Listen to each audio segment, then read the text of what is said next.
নন্দীগ্রামটা তো পশ্চিমবঙ্গের মধ্যে, আর ওরা পশ্চিমবঙ্গের ক্ষমতা। নজর তো অনেক আগে থেকেই ছিল, ওই জন্য মমতা ব্যানার্জি নন্দীগ্রামে টেস্ট করতে এসেছিল। তা উনি তো 21-এ দাঁড়িয়েছেন, নজর তো ওনার আছে, কারণ নন্দীগ্রামের লোক মরেছে, উনি মুখ্যমন্ত্রী হয়েছেন। আর উনি মুখ্যমন্ত্রী হওয়ার পরে ওনার ভাইপোকে দিল্লি থেকে এনেছেন। 11 সালের আগে যারা এখানে কিছু করেনি তাদেরকে নন্দীগ্রামের লোক গ্রহণ করবে না।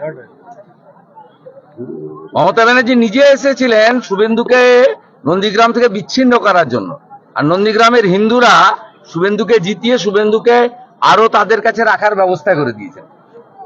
অর্থাৎ তৃণমূলের মমতা ব্যানার্জি ছাড়ার বড় কোনো অস্ত্র নেই।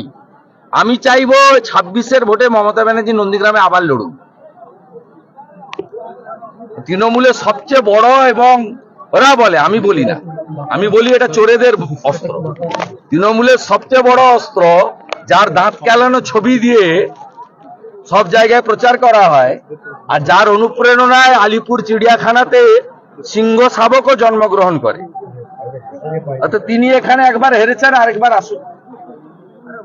আমি 1956-র সঙ্গে আরেকটা শূন্য লাগিয়ে 20,000 ভোটে হারাবো। সন্দেশখালী মুসলিম ছেলেরাও দাঁড়িয়ে আছে, সাবির দাঁড়িয়ে আছে, ইমদাদুল দাঁড়িয়ে আছে, আব্বাসকে মেরেছে। এখন দেবে, গরিব মুসলমানরাও দেবে ভালো করে। বাড়ি হয়েছে সুপিয়ানের, বাড়ি হয়েছে সাউদ্দিনের, চাকরি হয়েছে শামসুলের, সাধারণ লোকের কিছু হয়নি। পুলিশের গাড়ি ভাঙচুর, 9 জন তৃণমূল কর্মী ধরা পড়েছে এখনো, সেই সন্দেশখালী শাহজাহানে। যে হবে বেপরোয়া তো। এখানে আগে ওরা বজরংবলীর ছবি ছুটতো, রামনবমীতে ঢিল মারতো, এখন লুৎফর রহমান পুলিশকে দিয়ে বজরংবলীর ছবির উপর পা দেয়। পুলিশ আর আইপ্যাক ছাড়া তো ওদের কেউ নেই, ওদের বাপ আর মা, আর কেউ নেই ওদের সঙ্গে, কোনো মানুষ নেই, চোরেদের সঙ্গে কেউ নেই। আগামীকাল এখানে সব গ্রামে চোরেদের পাঁচালি বাজানো শুরু হবে, আগামীকাল থেকে ডেলি চলবে নন্দীগ্রাম। 4 জন পুলিশ আক্রান্ত হয়েছে, 4 জন পুলিশ আক্রান্ত হয়েছে তৃণমূলকে জিজ্ঞেস করুন। পুলিশ গ্রেপ্তার হয়েছে। ও দুর্নীতি, তৃণমূল যাদেরকে পার্টি থেকে তাড়ায় তাদের গায়ে দুর্নীতি, পুলিশকে ব্যবহার করা।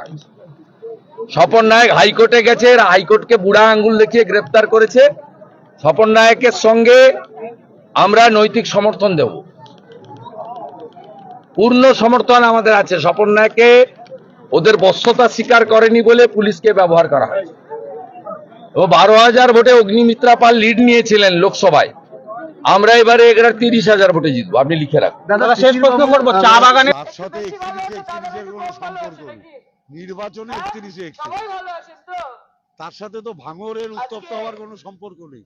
ভোটের রেজাল্টের পর দেখে নেবেন 31-31।